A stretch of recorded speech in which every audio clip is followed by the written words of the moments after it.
గాంధీ భవన్లో టీపీసీసీ అధికార ప్రతినిధుల సమావేశం నిర్వహించారు. ఈ సమావేశంలో AICC in-charge Deepadas Munshi, TPCC working president Mahesh Kumar Goud, పలువురు నేతలు పాల్గొన్నారు. రాష్ట్రంలో కాంగ్రెస్ పార్టీ చాలా బలంగా ఉందని, కష్టపడి పనిచేస్తే పార్లమెంటు ఎన్నికలలో మరింత మంచి ఫలితాలు సాధిస్తామని ఏఐసీసీ ఇన్ఛార్జ్ దీపాదాస్ మున్సీ అన్నారు. అధికార ప్రతినిధుల బాధ్యత చాలా ఉందని, రాష్ట్రంలో ప్రభుత్వ పథకాలను జనంలోకి తీసుకెళ్లాలన్నారు. ప్రణాళిక తయారు చేసుకుని ముందుకు వెళ్లాలని అన్నారు. బీజేపీ, బీఆర్ఎస్, ఎంఐఎం చేస్తున్న రాజకీయాలను తిప్పికొట్టాలని తెలిపారు. బీజేపీ చేస్తున్న మతతత్వ రాజకీయాలను ఎప్పటికప్పుడు తిప్పికొట్టాలని ఆమె చెప్పారు. రంగారెడ్డి జిల్లా ఇబ్రహీపట్నం గురుకుల విద్యాపీఠ్ హైస్కూల్లో బాల్ వైజ్ఞానిక ప్రదర్శన ప్రారంభోత్సవ కార్యక్రమం నిర్వహించారు. ఈ కార్యక్రమానికి జిల్లా Parishad chairperson Teegala Anithareddy, MLC AVN Reddy, MLA Malreddy, Rangareddy additional collector Pratima Singh హాజరయ్యారు. విద్యార్థులు నిర్వహించిన సంస్కృత కార్యక్రమాలు, వైజ్ఞానిక ప్రదర్శనలు అందరినీ ఆకట్టుకున్నాయి. గ్రామీణ ప్రాంతాల్లో ఉన్న విద్యార్థులను ప్రోత్సహించాలని ఎమ్మెల్యే మల్రెడ్డి, రంగారెడ్డి అన్నారు. ముఖ్యమంత్రి రేవంత్ రెడ్డి సహకారంతో విద్యా వ్యవస్థను బలోపేతం చేస్తామని ఎమ్మెల్యే తెలిపారు. తల్లిదండ్రుల యొక్క కలలను నెరవేర్చాల్సిన బాధ్యత విద్యార్థులపై ఉందని ఆయన చెప్పారు. ముఖ్యంగా ఈ యొక్క ప్రభుత్వ విద్యా సంస్థలను బాగా ప్రోత్సహించాలి, సదుపాయాలు బాగా చేయాలి, టీచర్లు, లెక్చరర్లను కూడా బాగా అలాట్ చేయాలని చెప్పి జిల్లా పరిషత్ చైర్మన్గా మేము కోరుకోవడం జరుగుతుంది. రంగారెడ్డి జిల్లాలో కూడా జిల్లా పరిషత్ స్కూళ్ళు చాలా ఉన్నాయి. ముఖ్యంగా మేము తొలి దశ నుండి కూడా బాలికలు ఉంటారు, బాలికలకి ఇక్కడ సదుపాయాలు, ముఖ్యంగా టాయిలెట్స్ అనేవి సరిగా లేకపోతే పిల్లలు గర్ల్స్ స్ట్రెంగ్త్ అనేది తగ్గిపోతుంది. ఎందుకంటే వారికి ఇబ్బందికరమైన ఒక వాతావరణంలో రోజు స్కూల్కి వెళ్ళడం కూడా కష్టంగా ఉంటుంది. కాబట్టి గవర్నమెంట్ స్కూల్లో టాయిలెట్స్కి పెద్ద ఎత్తున కూడా నిధులు కేటాయించడం జరిగింది. దాంతోపాటు రన్నింగ్ వాటర్ ఫెసిలిటీ కూడా ఇవ్వడం జరిగింది. అలా ఎప్పటికప్పుడు కూడా ఈ యొక్క అంటే రిపేర్స్ అవన్నీ కూడా వస్తుంటాయి. కాబట్టి ప్రభుత్వం ఇవి దృష్టిలో పెట్టుకొని చేయాలి. అలాగే విద్యతో పాటు వైద్యం కూడా చాలా ముఖ్యం. కాబట్టి నూతనంగా ఏర్పడ్డ ప్రభుత్వం వైద్యంకి కూడా పెద్దపీట వేసి పేద ప్రజలకు కావాల్సిన ఈ రెండు విషయాలు బాగా ఇబ్రాహీంపట్నం గురుకుల పాఠశాలలో జరుపుతున్నటువంటి సందర్భంలో ఇది పిల్లలకు వాళ్ళ విజ్ఞానాన్ని పెంచడానికి, పిల్లల యొక్క చదువుల్లో భాగమైనటువంటి ఈ సైన్స్ ఎగ్జిబిషన్ ప్రతి ఏటా ప్రభుత్వం నిర్ణయిస్తుంది. ఆ నిర్ణయం ప్రకారమే ప్రతి జిల్లాలో జరిగేటువంటి కార్యక్రమం. ఈ కార్యక్రమం పిల్లల భవిష్యత్తు కోసం, పిల్లలకు రేపు రాబోయేటువంటి తరాలకు అవసరాల కోసం ఇది చక్కటి అవకాశం. ఈ అవకాశాన్ని సద్వినియోగం చేసుకోవాల్సినటువంటి అవసరం విద్యార్థుల మీద. సికింద్రాబాద్ నియోజకవర్గం సీతాఫల్ మండి డివిజన్లోని ఇందిరానగర్ మేడిబావి ప్రాంతంలో బస్తీ బాట కార్యక్రమం నిర్వహించారు. ఈ సందర్భంగా కేంద్ర మంత్రి కిషన్ రెడ్డి పలు కాలనీల్లో బస్తీలో పర్యటించి ప్రజా సమస్యలను అడిగి తెలుసుకున్నారు. పలు బస్తీల్లో కాలనీల్లో ఇచ్చిన ఫిర్యాదులను వెంటనే సంబంధిత అధికారులకు తెలియజేసి వాటిని వెంటనే పరిష్కరించాలని కేంద్ర మంత్రి అధికారులను ఆదేశించారు. పార్లమెంటు సభ్యుని బడ్జెట్ ద్వారా అన్ని ప్రాంతాలకు నిధులు కేటాయిస్తారని హామీ ఇచ్చారు. ఏ సమస్య వచ్చినా నేరుగా తనను సంప్రదించి వాటిని పరిష్కరించుకోవాలన్నారు. వచ్చే ఎన్నికలలో భారతీయ జనతా పార్టీకి ఓటు వేసి నరేంద్ర మోడీని మూడోసారి ప్రధానమంత్రి చేయవలసిందిగా ఆయన విజ్ఞప్తి చేశారు. పార్లమెంటు నియోజకవర్గంలో బీజేపీని ఆశీర్వదించి పెద్ద మెజార్టీతో గెలిపించాలని కోరారు. అధినేత కేసీఆర్ సహా నేతలంతా తెలంగాణ భవన్లో కార్యకర్తలకు అందుబాటులో ఉంటారని బీఆర్ఎస్ ఎమ్మెల్సీ ఎల్ రమణ తెలిపారు. అధికారంలో ఉన్నప్పుడు పార్టీకి అంతగా సమయం ఇవ్వలేదని, కార్యకర్తలు అధిష్టానాన్ని కలిసే అవకాశం రాలేదని పలువురు నేతలు నిజామాబాద్ లోక్సభ సన్నాహక సమావేశంలో అభిప్రాయపడ్డారు. బాధలు చెప్పుకునే అవకాశం రాలేదని అన్నారు. తెలంగాణ ఉద్యమంలో పూర్తి అండగా నిలబడ్డ నిజామాబాద్ జిల్లాలో బీఆర్ఎస్ ఓడిపోయిందంటే ఆత్మ పరిశీలన చేసుకోవాలని ఎమ్మెల్సీ కవిత సమావేశంలో వ్యాఖ్యానించారు. జిల్లాలో పార్టీ పనితీరుపై నేతలు ఆత్మ పరిశీలన చేసుకోవాలని సూచించారు. అధిష్టానాన్ని కార్యకర్తలు కలవకుండా కొందరు నేతలు అడ్డుపడ్డారని ఎమ్మెల్సీ అన్నారు. ఎమ్మెల్యేలకు కేసీఆర్ పూర్తి ప్రాధాన్యం ఇచ్చారు, కానీ కార్యకర్తలకు ఎమ్మెల్యేలు ఆ స్థాయి ప్రాధాన్యం ఇవ్వలేదని అన్నారు. తెలంగాణ సమగ్ర అభివృద్ధి కొరకు నిరంతరం పాటుపడాలనేటువంటి ఆలోచనతోని భారతదేశంలోనే 2-3 రాష్ట్రాలు ఎదిగిన రాష్ట్రాల్లో ఉండే విధంగా సమయం ఇవ్వడంతో అనుకున్న విధంగా ప్రజలలో ప్రభుత్వ పరిపాలన తీసుకెళ్లినా కానీ పార్టీకి మాత్రం సమయం కొంత ఇవ్వలేనటువంటి మాట వారు ఒప్పుకోవడం జరిగింది. రాబోయే కాలంలో అత్యంత ప్రాధాన్యంగా పార్టీ శ్రేణులకు నాయకత్వానికి తెలంగాణ భవన్లో అందుబాటులో పెద్ద కేసీఆర్ సహా అందరం ఉంటామనేటువంటి మాట కూడా ఇవ్వడం మా పార్టీ శ్రేణులలో ఎంతో మనోనింపనని నింపినట్టుగా తెలియజేస్తూ ప్రజల పక్షాన ఉందామనేటువంటి మాటకు అనుగుణంగా వారు చెప్పినప్పుడు చాలా గర్వం అనిపించింది మా అందరికి కూడా.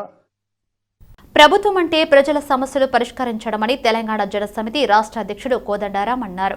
గత ప్రభుత్వం ఇష్టానుసారంగా వ్యవహరించడంతో అనేక సమస్యలు ఉత్పన్నమయ్యాయని మండిపడ్డారు. హైదరాబాద్లోని సోమాజిగూడలో రాష్ట్ర ఆర్ఎంపీ పీఎంపీ 17వ వార్షికోత్సవానికి ముఖ్య అతిథిగా హాజరయ్యారు కోదండరాం. 2024 ఏడాది క్యాలెండర్ను ఆవిష్కరించారు. 9.5 ఏళ్లుగా కేసీఆర్ ప్రభుత్వం అరాచక పాలన కొనసాగించిందని, ప్రస్తుతం ప్రజాపాలన వచ్చిందని కోదండరాం వ్యాఖ్యానించారు.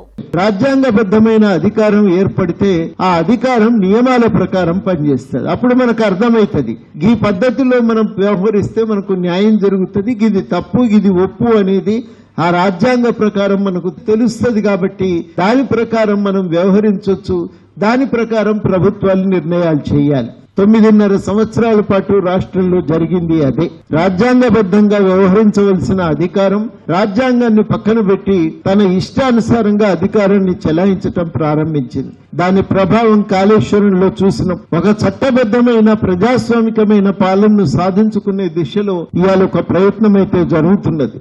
ఈ వాతావరణమే మనకు కూడా లాభం చేస్తుంది. అది పోయింది, కొంత అందరి గురించి ఆలోచించే వాతావరణం వచ్చింది. కాబట్టి తప్పనిసరిగా ఈ సందర్భమే మన సమస్యలు కూడా ప్రస్తావించటం, ప్రభుత్వం ముందు చర్చల ద్వారా పరిష్కారాన్ని సాధించుకోవటానికి మనకు అవకాశం దొరికింది. బీజేపీ నాయకులు అయోధ్యలోని రామమందిరాన్ని ప్రారంభించడాన్ని సిపిఐ జాతీయ కార్యదర్శి డాక్టర్ కె నారాయణ తప్పుపట్టారు. రామమందిర ప్రారంభాన్ని యోగ్యులు, మంచి వ్యక్తులతో ప్రారంభించాలని అన్నారు. మహిళల రక్త మాంసాలను పిప్పి చేసినటువంటి బీజేపీ నాయకులు ప్రారంభించడం సిగ్గుచేటని ఆయన మండిపడ్డారు.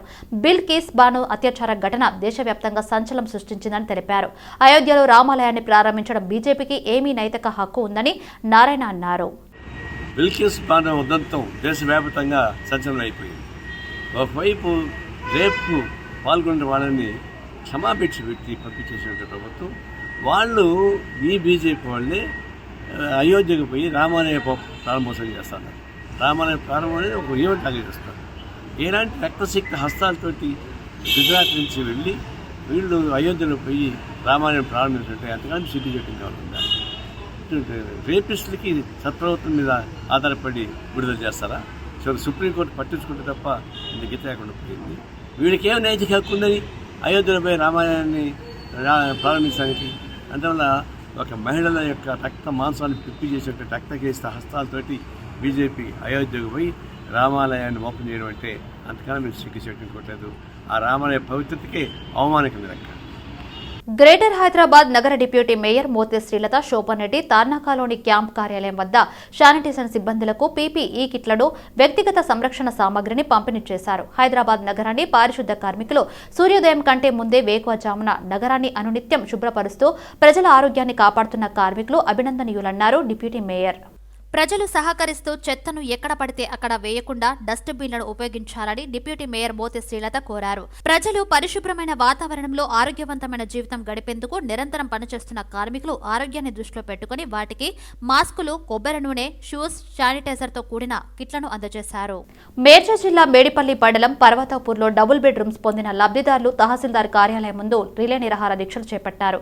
గత ప్రభుత్వం డిప్ పద్ధతి ద్వారా అర్హులను నిర్ణయించి కొందరికి పట్టాలు ఇచ్చారని అన్నారు. స్థానికులైన తమకు కాకుండా వేరే వాళ్లకు ఎలా ఇస్తారని అక్కడ నిర్మించి ఉన్న డబుల్ ఇళ్లను స్వాధీనం చేసుకుని నివసిస్తున్నారని మండిపడ్డారు. డబుల్ బెడ్రూమ్స్ పట్టాలు పొందిన లబ్ధిదారులు వారి డబుల్ బెడ్రూమ్స్ ఇండ్ల వద్దకి వచ్చి చూస్తే వారికి కేటాయించిన ఇండ్లలో వేరే వాళ్ళు ఉండటంతో హవక్కయ్యామన్నారు. బట్ ఇంతకుముందు లోకల్ బెనిఫిషరీస్ అని చెప్పి లోకల్ ప్రజలు మొత్తం దాన్ని ఆక్యుపై చేసుకున్నారు. ఈ విషయం పై అధికారుల దృష్టికి నేను తీసుకెళ్లాను. ఆ ఇష్యూని అక్కడ నుంచి ఏదైనా ఇన్స్ట్రక్షన్స్ అండ్ ఆర్డర్స్ వస్తే నేను ఇమ్మీడియట్గా దానిపైన చర్య తీసుకుంటాను.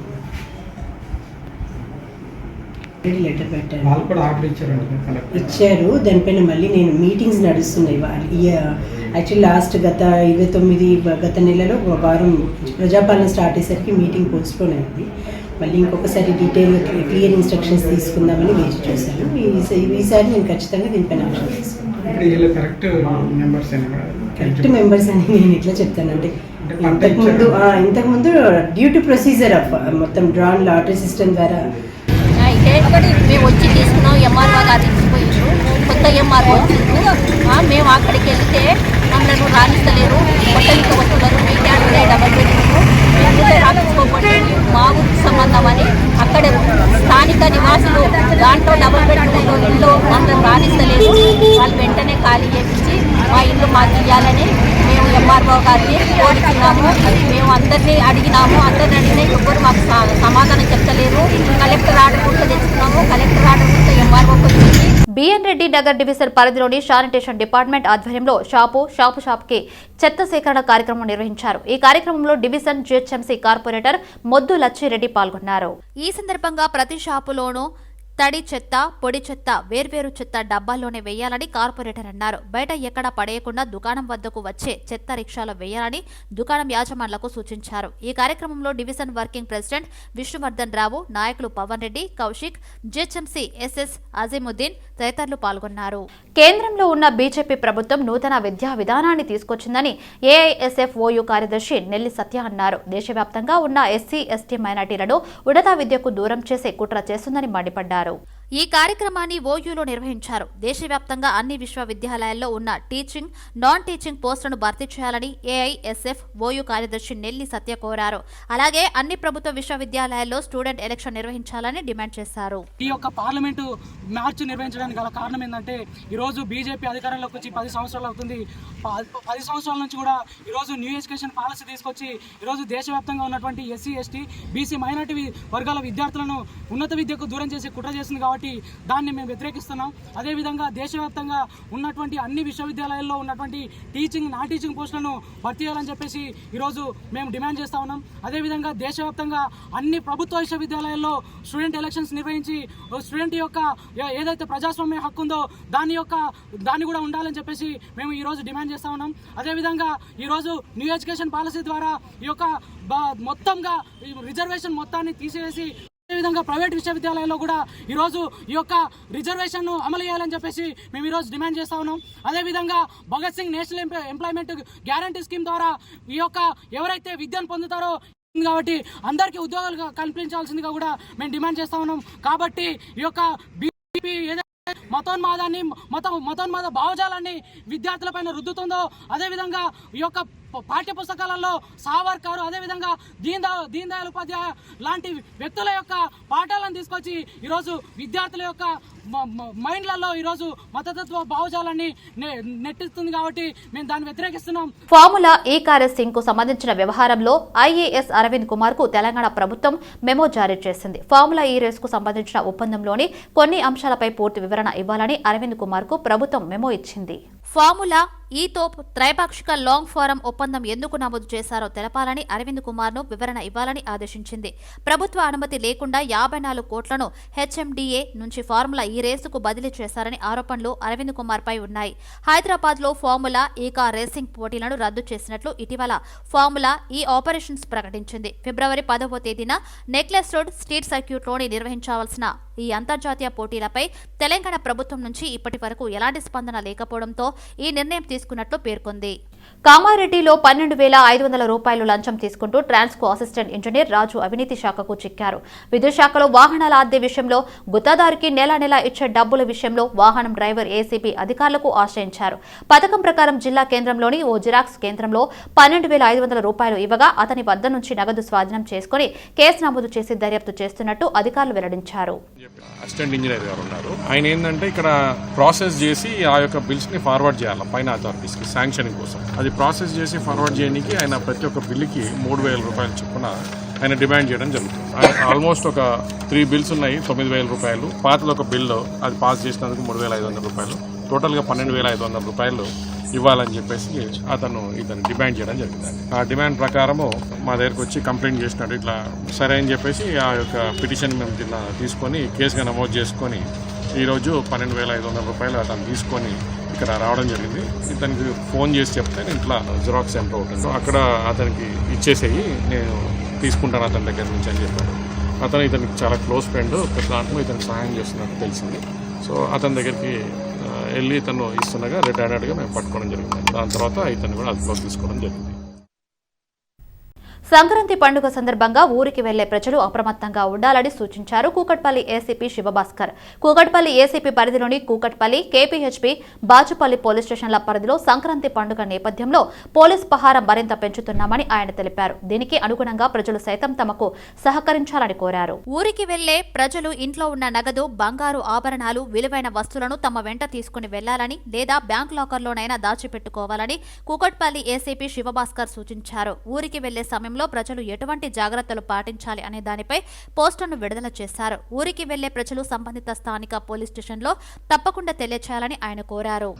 అండ్ వెళ్ళేటప్పుడు ఈ పేపర్లో కానీ లేకుంటే మన పాల ప్యాకెట్లు కానీ లేకుంటే ఏమన్నా ప్రొవిజన్స్ వాటిని కూడా ఇంటి ముందు డెలివరీ చేయొద్దు, మేము ఊరు పోతున్నామని చెప్పాలి. ఎందుకంటే ఇంటి ముందు పేపర్లో చెత్త పెరిగిపోయినా లేకపోతే పాల ప్యాకెట్లే కానమాట వాళ్ళు అనుకుంటారు ఇన్మేట్స్ ఆబ్సెంట్ ఉన్నారు, మనం అఫెన్స్ చేయొచ్చు అన్న ఇండికేషన్ ఉంటుంది. కాబట్టి అటువంటి బేసిక్ కొన్ని జాగ్రత్తలు తీసుకుంటే మిగిలింది మేము పెట్రోలింగ్ ఎట్లాగా విజిబుల్గా ఇంటెన్సివ్ పెట్రోలింగ్ అయితే చేపిస్తుంటాము. ఈ తాళం వేసిన వాళ్ళందరూ కూడా లోకల్ పోలీసుకి ఇన్ఫామ్ చేస్తే ఆటోమేటిక్గా మేము దాని మీద కొద్దిగా పోయినప్పుడల్లా పాయింట్ బుక్ చెక్ చేసుకున్నట్టు అక్కడ అరే లాక్ హౌస్ చేసుకునే వాళ్ళు ఊరు పోయినరా అంటే చూసుకుంటే కొద్దిగా నిఘా ఉంటుంది. మా తరఫున మేము చేసే ప్రివెంటివ్ అండ్ డిటెక్షన్ యాక్ట్ మేము ఎట్లా చేస్తాం. But public should cooperate with the police for the prevention of the property offences. Basic వాళ్ళు చేయాల్సిన కొన్ని ఏదైతే బేసిక్గా సార్ ఇంట్లో బంగారం పెట్టిపోయినాం సార్, ఇంట్లో క్యాష్ పెళ్ళికి తెచ్చిపెట్టినాం సార్, ఇట్లానే మోస్ట్ ఆఫ్ ద అఫెన్సెస్ జరుగుతుంటాయి. వాళ్ళు ఏంటంటే ఈ తాళం చేతులు తీసుకొచ్చి అరమార్లో పెట్టడం, పోపుల డబ్బాలో పెట్టడం, ఇవన్నీ కామన్ థింగ్స్. అఫెండర్స్ అందరికీ కూడా తెలుసు ఎక్కడ పెడతారు అనేది. వాళ్ళు రాగానే వాళ్ళు ఇమ్మీడియట్గా ఆ తాళాల దగ్గరికి పోతారు, అఫెన్స్ చేస్తారు. సార్ మేము తెలియకనే పెట్టినాం సార్ అంటే కూడా వాళ్ళు దే నో ప్రాబబుల్ ప్లేసెస్ ఎక్కడెక్కడ లేడీస్ పెడతారు అనేది వాళ్ళకి తెలుసు.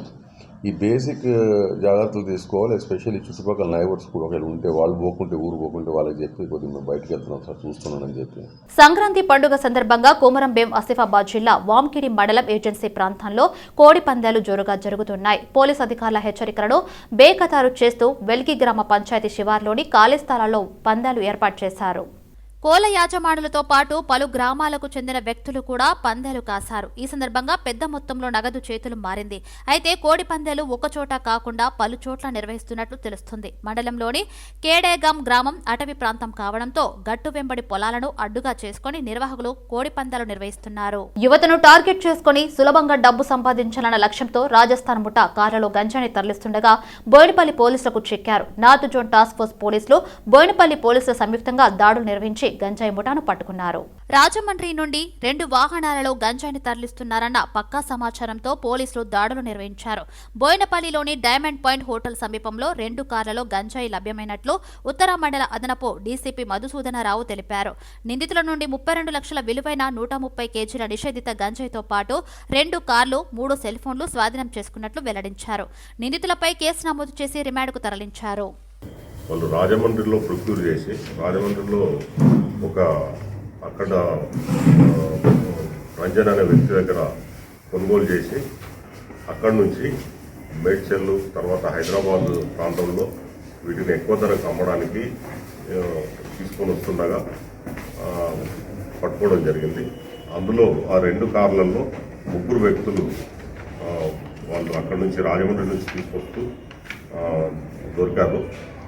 వాళ్ళ దగ్గర వాళ్లకు సంబంధించి ఇది ఎక్కడి నుంచి ప్రొక్యూర్ చేసినారని చెప్పి మేము వాళ్ళని ప్రశ్నించడం జరిగింది. వాళ్ళు రాజమండ్రిలో రంజన్ అనే వ్యక్తి దగ్గర నుంచి ఆ రంజన్కు మంగీలాల్ మరియు ధర్మేంద్ర అని చెప్పి వీళ్ళకు సంబంధించిన వ్యక్తులే. వాళ్ళు ఆ రంజన్కు పరిచయస్తులు. ఆ పరిచయంతో వీళ్ళను తీసుకెళ్ళి ఈ వ్యాపారం చేద్దామని చెప్పి ఆ 2 తీసుకెళ్ళి వాళ్ళకి పరిచయం చేయడం జరిగింది. అక్కడ ఆ రంజన్ను వీళ్ళకి కల్పించి వీళ్ళ దగ్గర నుంచి ఒక 6 lakhs ఏదైతే ఈ 130 కిలోల గాంజాయి ఉందో దానికి సంబంధించి అతనికి రంజన్కు పే చేయడం జరిగింది. ఆ మంగీలాల్ తర్వాత ధర్మేంద్ర కూడా దాంట్లో కమిషన్ కూడా తీసుకోవడం జరిగింది. తర్వాత వీళ్ళందరూ కలిసే 5 కలిసి ఈ వ్యాపారం చేయాలని చెప్పి నిర్ణయించుకొని ఈ గాంజాయి అక్కడి నుంచి రాజమండ్రి నుంచి ఇక్కడికి తీసుకువస్తూ ఇక్కడ మాకు సమాచారం మేరకు దొరికిపోవడం జరిగింది. వాళ్ళను పూర్తిగా నిన్న ఈ ఏదైతే ప్రొసీజర్ ఉందో ఆ ప్రొసీజర్ ప్రకారం అన్ని చట్ట ప్రకారం వాళ్ళను ఇంట్రాగేషన్ చేసి తర్వాత సీజరు ఇవన్నీ చేసి నిన్న ఈవినింగ్ పోలీస్ స్టేషన్కు తీసుకొని రావడం జరిగింది. మిగతా ముగ్గురు పరారీలో ఉన్నట్టు చూపించడం జరిగింది. వాళ్ళను త్వరలోనే వాళ్ళను కూడా పట్టుకొని వాళ్ళని కూడా కోర్టులో హాజరుపరచడం జరుగుతుంది. వీళ్ళంతా ఎక్కడికి చెందిన సార్? వీళ్ళంతా యాక్చువల్గా వీళ్ళు చాలా ఏళ్ల క్రితం రాజస్థాన్ నుంచి వచ్చి ఇక్కడ జీడిమెట్ల దగ్గర స్థిరపడి ఉన్నారు.